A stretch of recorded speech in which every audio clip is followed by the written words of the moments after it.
Okay, here's my setup for the catch cans for the Tundra, the 5.7. Went ahead and got from the passenger side, go into the catch can, go back out to the intake. This other catch can, bottom crank PCV valve goes in here. And from here, it goes into the intake manifold. Yeah, let's see if this works, but that's my setup for the catch can. You get it from eBay, like 30 bucks. Has a little dipstick right here as well. And then also put some metal mesh inside there. Yep, here we are. Let's see if this cover on.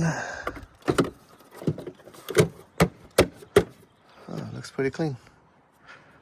There we go.